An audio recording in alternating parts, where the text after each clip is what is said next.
ഇന്നൊരു ഫ്രൈഡേ ദിവസമാണ്. മിക്ക ഫ്രൈഡേയ്സിൽ തിരക്കില്ലാത്ത ദിവസങ്ങളാണ്.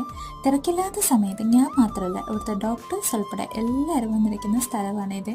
വെളിയിൽ കാഴ്ച കണ്ടിരിക്കാൻ നല്ല രസമാണ്. ഈ കാണുന്ന ബിൽഡിങ്ങിലെ ലൈറ്റ്സ് കണ്ടപ്പോൾ എനിക്കൊന്ന് പസിൽസ് ഒക്കെ പോലെ തോന്നി. ഡ്യൂട്ടി കഴിഞ്ഞ പാടെ അപായത്ത് ഞാൻ വെളിയിലിറങ്ങിട്ടോ. ഇന്നത്തെ ആകാശം കണ്ടിട്ട് മഴ പെയ്യുമെന്ന് തോന്നുന്നുണ്ട്. അങ്ങനെ ഞാൻ ബസ്സിൽ കയറി നേരെ പോയത് ഫാർമസിയിലേക്കാണ്. കുറച്ച് ദിവസമായിട്ട് ഞാൻ നൂനൂന് വേണ്ടിയിട്ടൊരു ബോഡി ലോഷൻ തപ്പി നടന്നിട്ട് കിട്ടുന്നില്ലായിരുന്നു കേട്ടോ. ഇവിടുത്തെ ഫാർമസിയിൽ പിന്നെ കിട്ടാത്ത സാധനങ്ങളായിട്ട് ഒന്നുമില്ലായി. അങ്ങനെ ഒരു ബോഡി ലോഷനും മേടിച്ച് അടുത്ത ബസ് പിടിച്ച് നേരെ വീട്ടിലേക്ക് പോയിട്ടോ. ആകാശം ഇപ്പോഴും മൂടിക്കെട്ടി തന്നെ നിൽക്കുവാണേ. അതുകൊണ്ട് മഴ പെയ്യുമെന്നറിയാത്തതുകൊണ്ട് വേഗം വീട്ടിലേക്ക് ഓടുകയും വീട്ടിൽ ചെന്നപ്പോൾ ന്യൂനമ്മ ഉറക്കമായിരുന്നേ.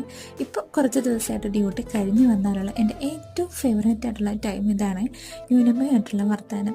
ഇവിടെ നാട്ടിലായിരുന്ന സമയത്ത് ഞാനത് ഒരുപാട് മിസ് ചെയ്തിട്ടുണ്ട് കേട്ടോ. അപ്പോൾ അടുത്ത വീട്ടിലേക്ക്